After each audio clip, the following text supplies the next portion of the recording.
She told me she was going on a girls' trip after forcing a break.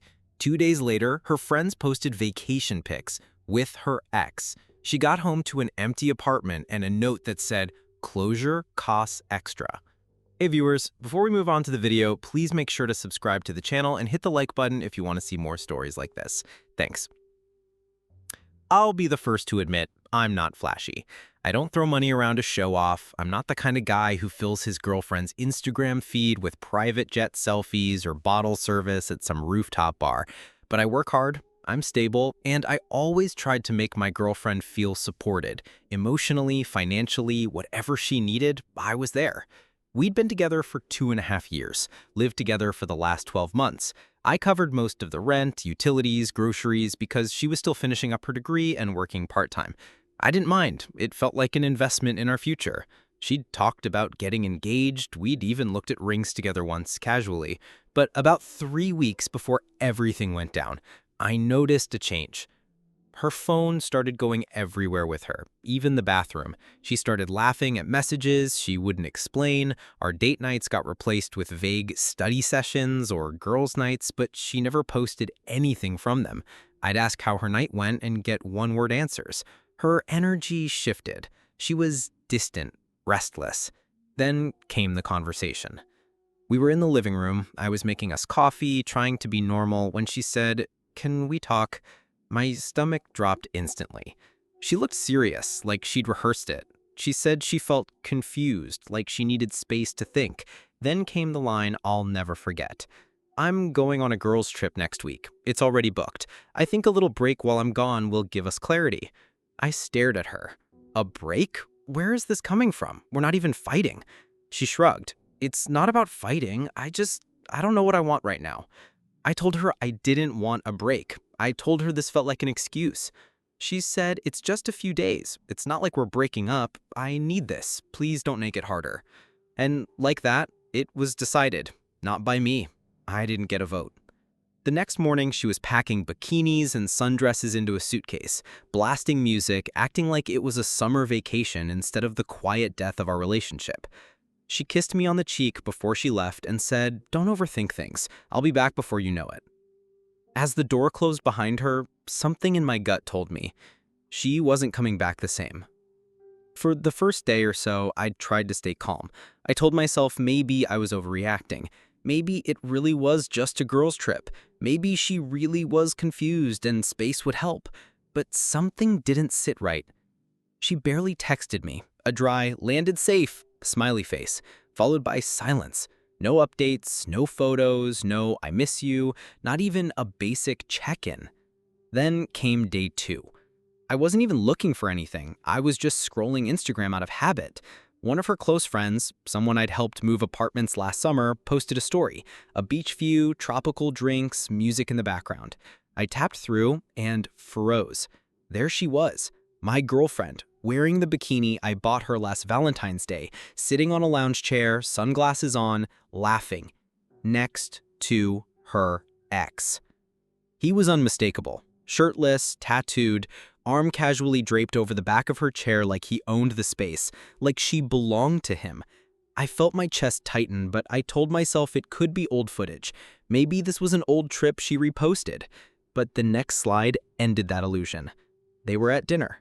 Candlelight, sunset, and someone had tagged the resort's location, Playa del Carmen. I checked the date, posted today. Then came the comment on the post. "Glad to see you two finally figured it out." Figured what out? I opened Facebook, looked up her friend who posted it. She wasn't on private. Buried in her photo dump was a group shot. 4 people, 2 girls I didn't know, my girlfriend, and her ex. All holding drinks, all smiling. I wasn't in any photos because I wasn't supposed to be. This wasn't a girls' trip. This was a reunion, a vacation, a test run with the guy she used to cry about. The same guy she once called toxic, manipulative, and the reason I have trust issues. I stared at my phone for 10 straight minutes, heart pounding, thoughts racing. She lied to my face, forced a break, gaslighted me, and ran off to paradise with the guy she used to beg I not to worry about. I didn't text her, didn't call, didn't say a word. Instead, I opened a folder on my computer and started collecting everything I could find. Screenshots, posts, comments, stories, dates, tags. If she wanted to play games, fine.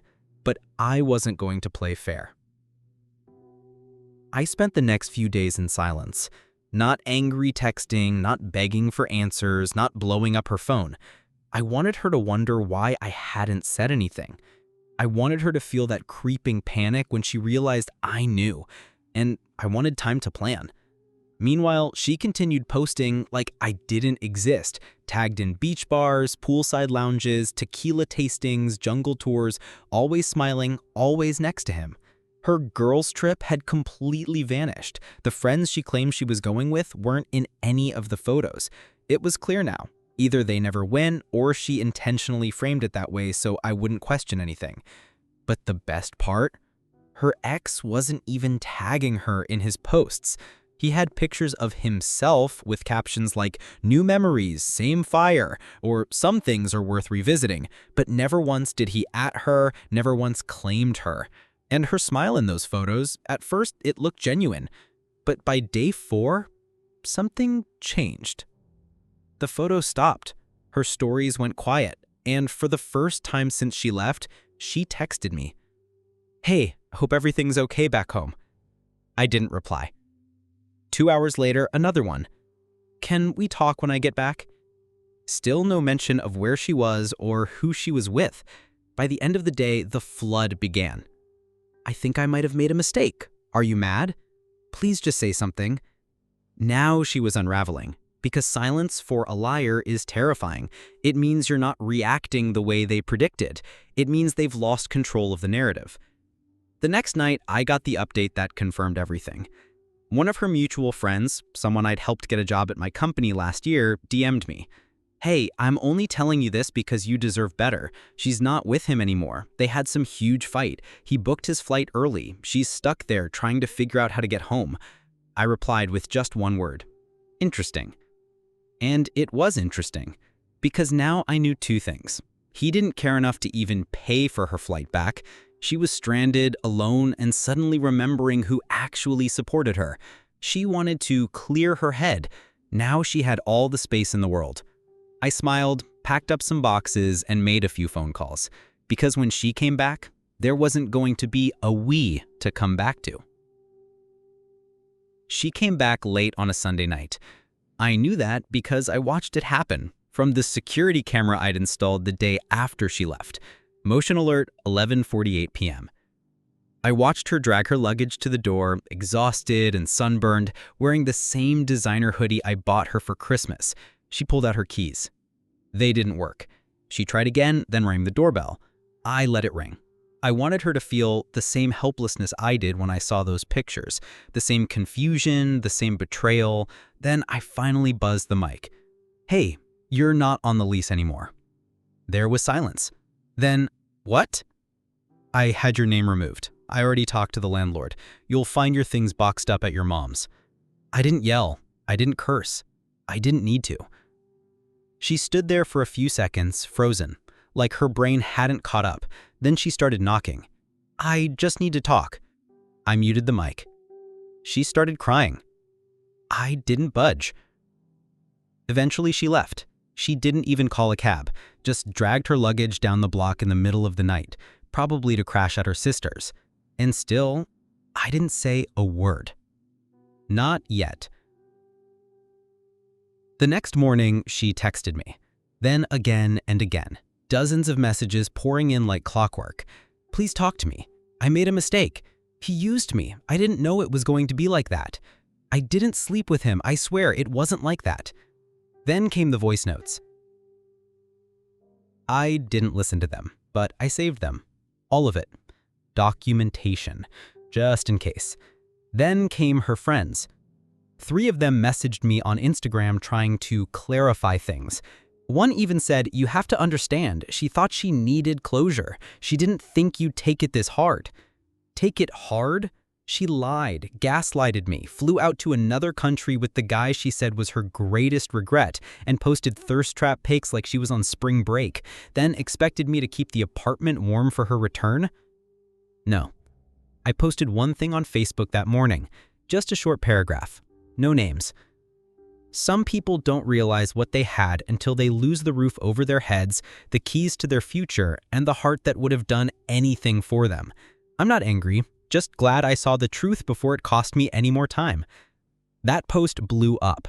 Dozens of our mutuals saw it. Her family saw it. I know because her sister messaged me a simple, "damn." By noon, my ex had blocked me on everything, but not before one last message. "I hope you're happy. You ruined my life." I didn't reply. Because her ex didn't want her, her closure was a fantasy, and I didn't ruin anything. She just gambled with the only person who truly gave a damn and lost. A few days later, I got a message from someone I didn't expect, her cousin. We'd met maybe twice at holidays. I didn't even know she followed me on Instagram. She sent me a screenshot of a group chat between her and my ex's girls' trip crew, and it confirmed everything. Turns out her ex didn't fly her out. She paid her own way, maxed out her credit card to book a flight and hotel, and when she showed up, he didn't even meet her at the airport. She stayed at some cheap off-strip motel for 2 days, waiting for him to come around. When he finally did meet her, it was to hook up, and then he left her with the bill. No dinner, no promises, no closure. Just used her and dipped. The rest of the trip, she tagged along with her friends while they partied. Broke, heartbroken, embarrassed. Apparently, she begged them not to post the pictures. They didn't listen. That's when it all clicked. She didn't come back to me because she missed me. She came back because she had nothing else left. The week after, I boxed up the last of her things and dropped them off at her mother's house. I didn't ring the bell, just left them on the porch with a sealed envelope on top. Inside the envelope, a printed copy of every message she'd sent while on that girls' trip, screenshots of the photos she said didn't mean anything, and a short note in my handwriting. Closure costs extra, and I'm no longer paying. That was the last time I had anything to do with her. I changed the locks, took her off my phone plan, updated every password, blocked her entire friend circle, and then I moved on, with peace. Months later, I started dating again. Met someone real. Someone who didn't talk in riddles or hide behind breaks or unfinished feelings. Meanwhile, I heard my ex move back in with her parents. She deleted her social media for a while. Guess the humiliation was too much. But none of that mattered to me anymore, because I wasn't angry. I wasn't bitter. Just done. Thanks for watching. Make sure to subscribe to the channel and hit the like button. What do you think about this story? Share it in the comments.